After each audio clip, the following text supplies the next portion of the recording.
Les extensions de fichiers. Alors, par défaut, sur Word, enfin sur Windows, pardon, quand j'ouvre l'explorateur de fichiers, alors pour ouvrir l'explorateur de fichiers, soit j'ouvre un dossier, soit je vais directement sur l'application explorateur de fichiers.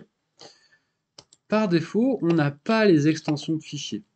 Par défaut, donc voilà, sur votre ordinateur, vous aurez, si vous avez des fichiers Excel, vous aurez, voilà, par exemple, ABC Nounou, sommaire Excel, etc. Si vous avez des images, vous aurez tarif chambre.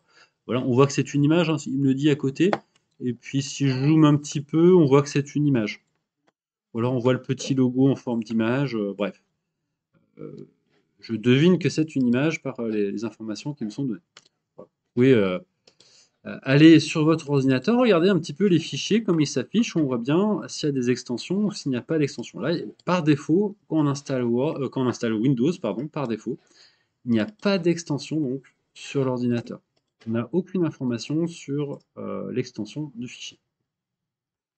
Pour afficher ou pour masquer des extensions, j'ouvre donc un dossier ou l'explorateur de fichiers.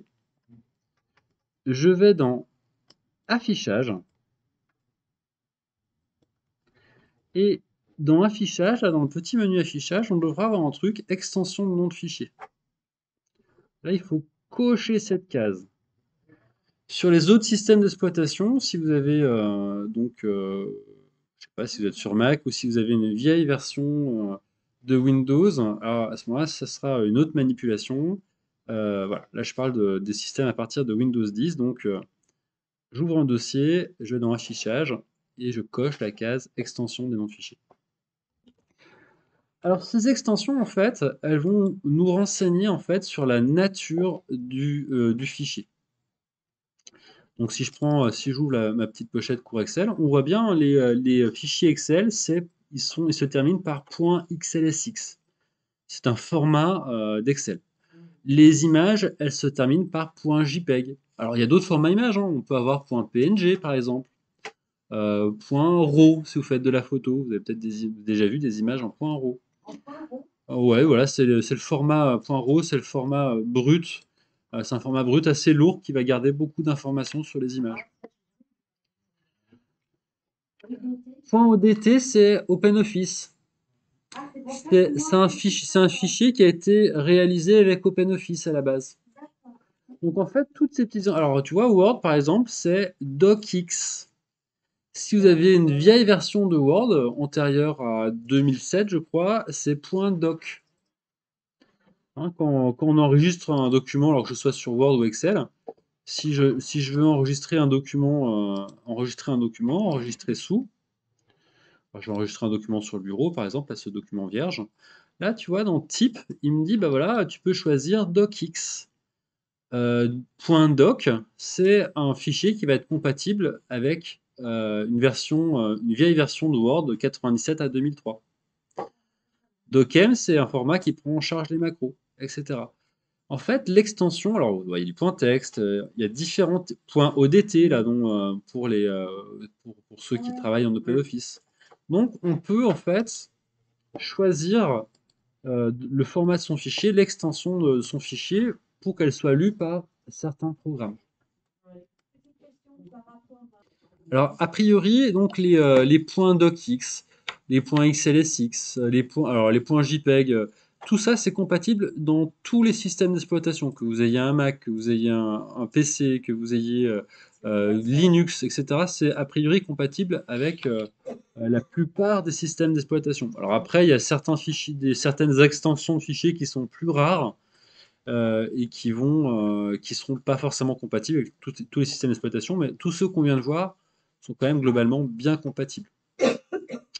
Les dossiers IP, vous vous souvenez qu'on avait téléchargé un dossier zip? Le dossier zip, ça sera en .zip ou en .rar, souvent. Voilà. Cette petite extension, en fait, elle sert à l'ordinateur à lui dire, bah voilà, ce fichier, tu l'ouvriras avec Word. Ce fichier, tu l'ouvriras avec tel ou tel programme. Donc surtout, en fait, l'extension, alors c'est intéressant, c'est assez intéressant, notamment quand qu'on a des images, des choses comme ça, on peut vraiment voir le type de fichier. Il y a des petites subtilités entre, par exemple, les images JPEG et PNG. Alors, on le verra dans une autre vidéo, la différence entre les JPEG et les PNG. Il peut y avoir des subtilités entre les différents fichiers. Le fait de voir les extensions, ça nous permet de voir ces petites subtilités. Par exemple, hein, si dans le cas précis, bah, si j'avais des points doc et des points docx, je verrais que c'est un fichier qui a été fait avec une vieille version de Word ou une version récente. L'extension me renseignerait sur la nature du fichier.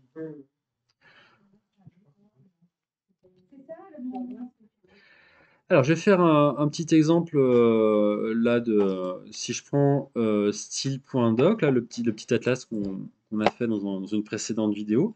Si je fais fichier enregistrer sous, je vais l'enregistrer dans mon cours Word. Là, il est au format .docx, mais je peux en enregistrer une copie dans un autre format. Je peux l'enregistrer si je mets PDF. Là, .pdf, ça va être une copie de ce fichier-là au format PDF.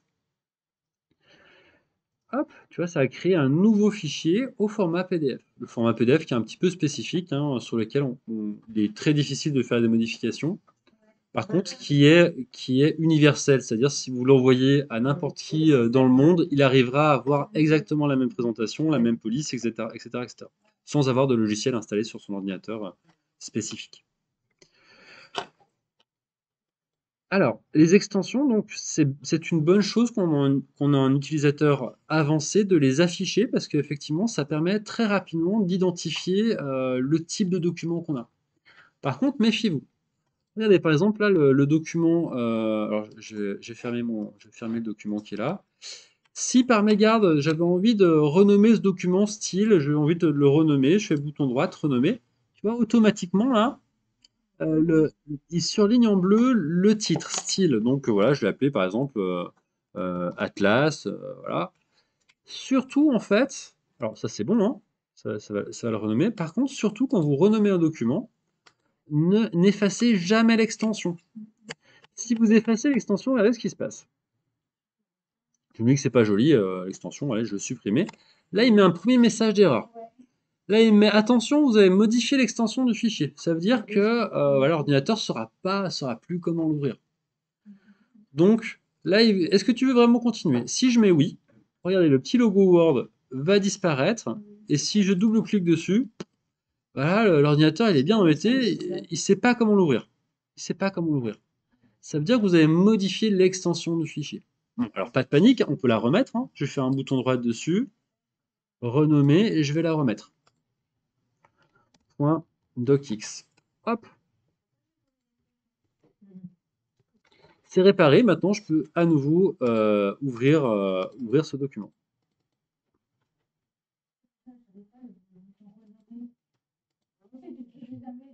Donc voilà, en conclusion, et c'est la raison pour laquelle par défaut c'est masqué. Par défaut, vous êtes comme ça, extension de fichier, c'est masqué. C'est pour éviter aux utilisateurs un peu novices d'effacer l'extension de fichier par mégarde. Voilà pourquoi c'est masqué par défaut. Et nous, voilà, on est averti, on peut les afficher.